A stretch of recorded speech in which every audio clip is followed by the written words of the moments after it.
love and I took it down. Climbed a mountain and I turned around, and I saw my reflection in the snow-covered hills till the landslide brought it down.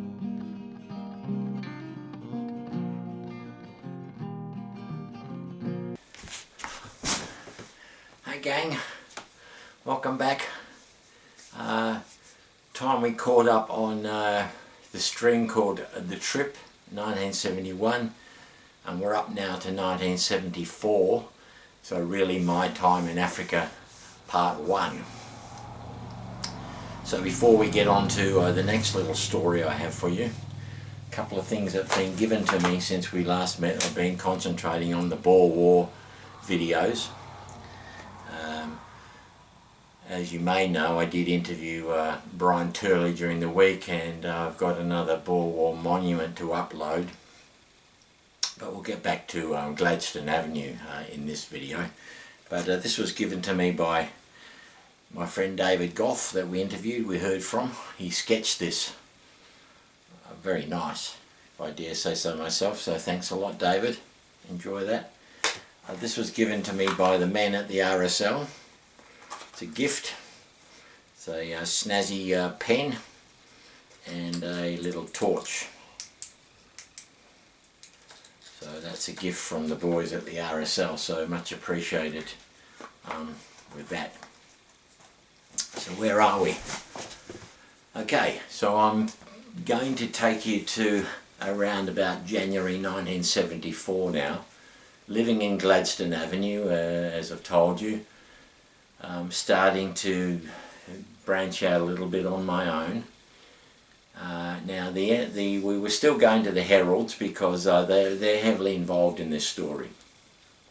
This story is the rite of passage, or it was for a lot of young boys, I suppose, or people back in those days, the hitchhike from Brakpan to Durban.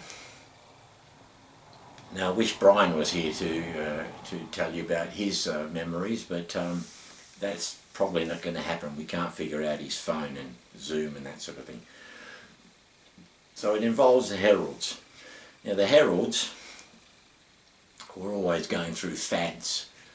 They were always coming up with a new fad that they all threw themselves headfirst in, and this one was golf.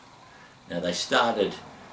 There was a sort of a dam in the middle of the State Mines golf course, which I've said in other videos is still existent, and it's probably one of the better golf courses on the Witwatersrand, which is where the State Mines is located.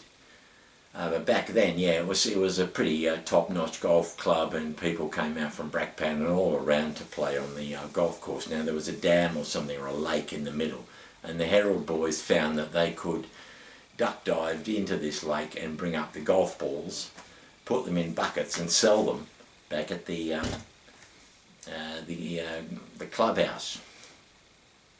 So that was pretty handy, and then they threw themselves into golf, and every time we go over there we had to go around with them. They had sets of clubs that they shared. They even had this little sort of a sausage dog. It had been hit in the eye with the golf ball from these kids teeing off, and it didn't seem to affect the dog when I saw it. In fact, that dog with the blind eye gave birth to puppies, and I got one of those puppies. I saw it being born. I called it Achilles. It was what they call a schipperkie, a little Dutch boat dog. Well, it's part schipperkie. It was a mongrel, but that's where that came from. Now on the edge, so for a while, yeah, all the Heralds did was play golf, and then, as I said in the other video, they were hanging more and more with Pitt the pedophile. I think he was giving them money and buying them up, driving them around in the green Mercedes. So on the edge of the golf course was a rail line, and it was a curving section of rail. And then there may have been a hill or something. For whatever reason, the train would slow up considerably as it went round this bend, and we would sit and we'd watch these trains, and they would stretch way back. They were freight trains, you know, carrying coal or whatever they were carrying. So the heralds came up with this idea of going down to Durban to seeing their father. Now, their family was separated, their parents were separated. The father lived down with another woman in Durban. Now, if I show you that, you know, that's Fonzie's trademark. Made him a lot of money. It means everything's okay, everything's good. But if I show you that, that's a form of transport. And it was for me starting in that January 74. And I used that thumb all through Africa, right through the 80s. That's a different story.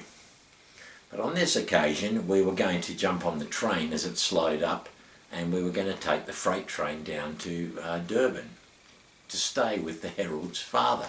And that sounded exciting and adventurous, and we were waiting for the school holidays to come up before we could do this. As it came closer to the school holidays, the heralds kind of went a bit, their focus switched elsewhere. They were promised a trip to a place I think called Rustenburg or somewhere you could jump off cliffs, or Tigger's Kloof or something. You could jump off cliffs into this swimming sort of hole, and that sounded far more exciting to the heralds. So the idea of going to see their father, they dropped the idea, but that left the idea with Brian and I. And I don't know, we had enough sense, or we thought it through a little, that jumping on a train, we didn't know where that train was going. It could be going anywhere. It could have actually been heading towards Mozambique. So we decided to use the form of transport, the thumb. Now we know that earlier on in the videos my brother hitchhiked down to Durban, and as I said, it seemed to be some sort of rite of passage. Now my dad was okay with the idea. When I said to him that we wanted to hitchhike down to Durban during the school holidays, he was okay with that. Whereas Brian's parents, of course, there's no way they would have let him go if they knew that he would be hitchhiking, but he was able to tell his parents that my dad was going to drive us down there. Now, what was in Durban, you might be asking? I suppose it was the chance to swim in the ocean. As I said, we were inland. We were, 400 kilometres or something from the coastline. So any time anyone went down to the coast, the Africans had a strange sort of request that they wanted you to bring back salt water. The Africans, especially the boys at the Dad's Bakery, I'd bring them back jars of seawater with a bit of sand at the bottom, maybe a crab leg or a bit of seaweed in it, and they would drink that and they would purge themselves. They thought it was a bit of a health tonic, throwing up salt water. But for us it was the adventure of going down to the seaside. There were fun parks, there were dodgem cars, and all that sort of good stuff. Now a few years ago, maybe 10 years ago or less, I contacted Brian via email and I asked him to write me his memories of the trip. And I can't for the life of me find that email. I don't know where it went, but there are two facts that I remember that he had memories that I don't. One, he says we practically survived on popcorn, that coloured popcorn, pink, green, red. It's candy popcorn. He says we survived on that. That was the only food we ate. And the other thing he remembered was we had like R2.50, $2.50 or something each. We had practically no money, and we survived on popcorn. So my memory, we left probably first thing in the morning. We got to the outskirts of Brakpan before we started hitchhiking. We got a lift pretty quickly with I think it was a Greek family. They had a baby in the back, and they were all smoking in the car, and they were eating fish and chips and sharing the fish and chips with us, and gibbering away in Greek. And they let us out somewhere. We got a good lift with them first. I don't remember every lift we got, obviously, but here's a few of them. Now we ended up way out there in the amongst the fields and the crops and you know, the paddocks, talking to an Afrikaner guy, a bit like my brother, this guy. The Afrikaners tended to like to wear the brill cream in their hair. They had the curl like Elvis. They seemed to be from another era. We got talking to this fellow who was wearing a faded, dusty pink suit with the tie and all that, and he was hitchhiking, and he had what they call the duck-tailed haircut, which was a bit like a mullet, but it was greased back. And he talked non-stop. And then we waited for maybe 2 hours while he just talked and babbled on and on and on. He said, mind my suitcase. He had a little travel suitcase. Mind my suitcase, and he left us, and he jumped the fence to go into the cornfields to have a piss.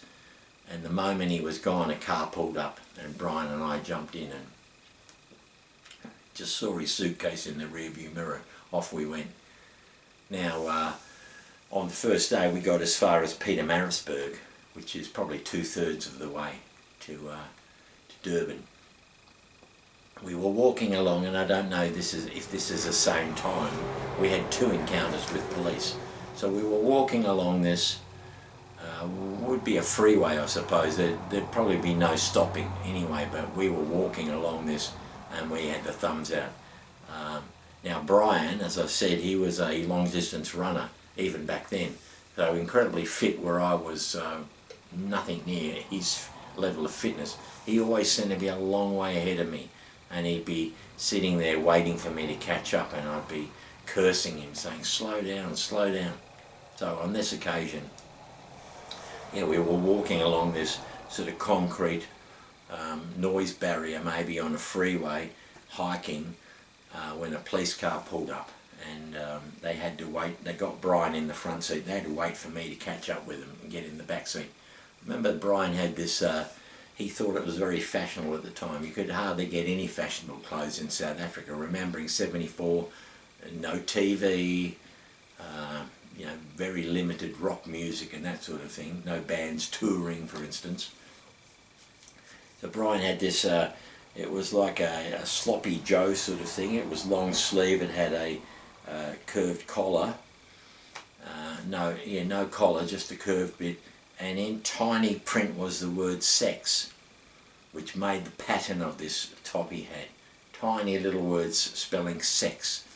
And when the policeman looked at this, I remember him grilling Brian. What do you know about sex? Have you had sex? What is your understanding of sex? Why are you promoting sex? Brian's just going, I don't know, it's just a top, you know. So whether they took us to Pietermaritzburg's police station, or whether we made our own way there on a separate occasion, I'm not sure. But the first night we ended up in Pietermaritzburg police station, and we asked them if we could sleep there, because the idea of sleeping in a cell was real cool. So we said, is there any chance we could sleep in a cell tonight? And they weren't okay with that. I mean, I did try that stunt a couple of times. Later on in Edinburgh, for instance, in Scotland, I went to a police station and asked to sleep in a cell. Different story. They did, however, let us sleep on the floor of the sort of waiting area at the police station. But they rang Dad first, because they thought we were runaways, which was, you know, a fair assumption. We were probably 14 and looking fairly ragged.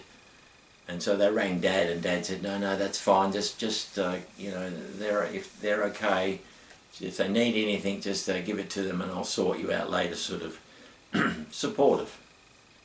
Now my brother, when he found out that we'd gone on this hike, he was furious with Dad. He threatened to slit Dad's throat if anything happened to me, and Dad was sort of saying, well, I'll let you go hitchhiking, and Dad's attitude was, if I say no, they'll just go anyway.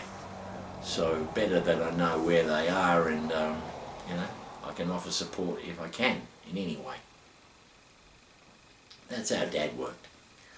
So yeah, we slept that night in Pietermaritzburg police station, got up early in the next morning, went back to the road, started hitchhiking, and the last hike that I remember we got into Durban was on the back of a big truck carrying sugar cane. It's fantastic. It was a cold, misty sort of morning. The fog was coming in off the coast, and it was wet and damp, and there were all these Africans sitting on the back of this huge truck which was stacked with sugar cane. Now, I don't know if you've ever tasted sugar cane, but it's fantastic. It's really good.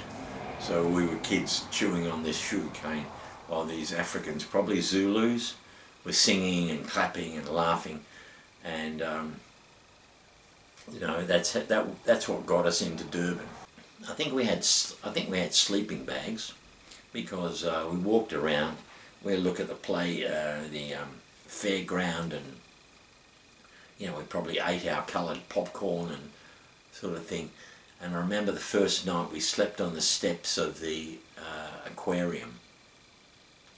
Now, while we were laying on those steps of the aquarium, I remember you'd see adults' feet come up, and they'd be looking at us and talking and wondering whether we were runaways, and you know, I suppose it was quite dangerous, really. You know, you're pretty limited with what you can see and what you could do when you had very little money and you had no transport and you had no idea what you were doing. So the next day, I think we probably just walked around, and maybe we splashed around in the sea, those sorts of things. I remember we ended up going to the Wimpy Bar. I mentioned the Wimpy Bar in another video. We went there, and I remember there was an older man that was watching us, and he came over and sat in the booth with Brian and I. Brian was probably a year older than me. Maybe he was a bit more street cred. So this fella was saying, you boys come and stay at my place. I've got a swimming pool. I'll buy you some hamburgers now. And so he bought us lunch and everything, and I was keen on going to stay at this guy's house. Brian was nudging me and sort of telling the fella, no, it's okay, we've got somewhere to stay. And actually, we did, now I remember, we went and waited at the wharf for the shift to finish to see the Herald's dad. Remember, that was the reason we were there, was to stay with the Herald's father. Brian must have known the guy. I think I'd met him, but I didn't really know him. But I remember we sat against a wall and we heard the bell go at the end of shift, and it was about 4:30 or something, and all the men came flooding out of the gates from working on the wharf, until we saw Mr. Herald striding along.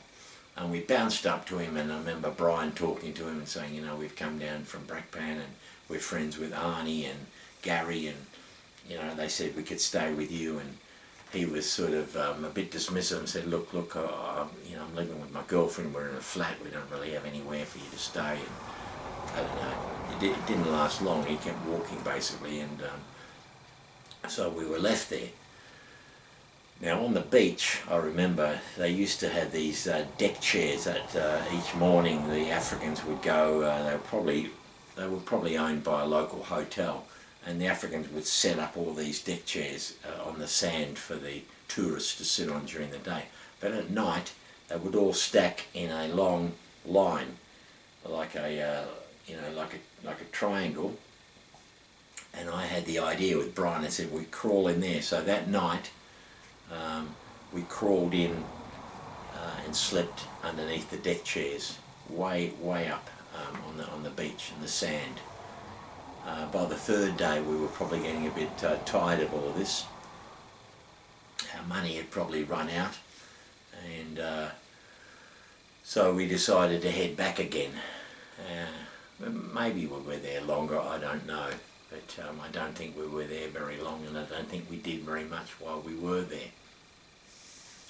So the long trip back, and it just so happened to be the night that my brother was getting engaged to Agnes. They were having a party that night, and I wasn't able to get back for the engagement party, I remember that. But we did on the first night. We got a lift as far as the Orange Free State, and we got off at a crossroads that suddenly was incredibly busy. In those days, anyone serving in the army could use hitchhiking as a as a form of transport, and you were kind of obligated, if you were a white person, to pick up soldiers. So we were dropped at this intersection where these soldiers were standing in all the corners. Suddenly cars were coming, and it was pitch black. Suddenly cars were coming and stopping, picking up these soldiers and then heading off like that until they'd all gone, and it was pitch black again. And it was just Brian and I with the stars above us and the millie, they call it millie fields, cornfields all around us. So we put our sleeping bags down on the side of the road, and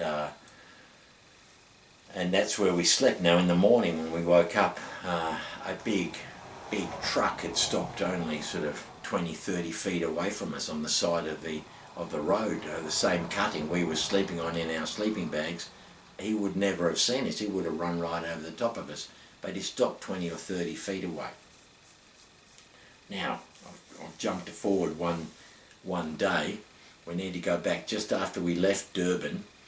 We got sort of into the outskirts of Durban or something, and we were hitching and we couldn't get a lift, so we ended up sleeping in a disused lot on the outskirts of Durban. It was wet, it was humid, and we just put our sleeping bags in this long grass on this vacant lot. Now that's a recipe for disaster. Don't know if you're going to guess what happened to me, but in the morning I woke up and I didn't think about it, but there was a red welt on my backside, a big red bite, about that big. And we hiked the next day, as I've just said. We stopped in the Orange Free State the next night, slept in the side of the road there, nearly got run over by a truck. On the third day we got back to Brakpan. I said goodbye to Brian and he went up to his place, and I traipsed back down Gladstone Avenue, and I collapsed in a heap at home and probably told Dad about it. And within a couple of days there was a woman, Mrs. Crystal. I told you that the old place 589 Prince George Avenue had been taken over by a family called the Crystals. That's a house we'd lived in when Mum died. Well, they were a heavily strong Catholic family, so Dad got to know them quite well at the church. And the kids I went to school with, Peter and Chris and Kenny. But anyway, Mrs. Crystal was a very kind woman, and she happened to come over that day to Gladstone Avenue, and she must have knocked on the door, or someone let her in, and I was in the bedroom, and she tapped on the door and said, "Are you there? I've just come over to, how are you? Is there anything you need?" And she said, "Oh my God," all the blinds were drawn. She said, "You're yellow." And I was having these psychedelic visions and hallucinations of falling down a funnel with stripes like that, falling down a funnel and sliding on this funnel with a huge spider on the edge of the funnel. I was tripping out, to use the vernacular, and I smelt like death. I had no strength in me. So she said to Dad, "I'll take Nikki to the doctor. Or maybe you take Nikki to the doctor. Something's dreadfully wrong." I thought I had a cold or a flu or something. So they took me to the doctor, and I had tick bite fever. Yeah, tick bite fever. You had to be kind of unlucky to get bitten by one of these ticks that had it. But yeah, very debilitating. Once they knew what was wrong with me, then they could treat me, and all's good. But that was the end of the trip to Durban. And it was kind of the end of us hanging around with the Heralds. I think we were a bit disappointed that they'd let us down, that it had been their idea to stay with their dad, and they let us down, and Brian and I started hanging out more one-on-one, and kind of leaving the Heralds alone. But that's enough for another video. So that is the story of the hitchhike to Durban. I think Brian went a couple of times after that. He repeated the process with another cousin of his one other time, but that was my trip to Durban. So let me know what you think in the comments. Were we crazy? Were we adventurous? Got away with it? makes for a good story. I'll see you next time.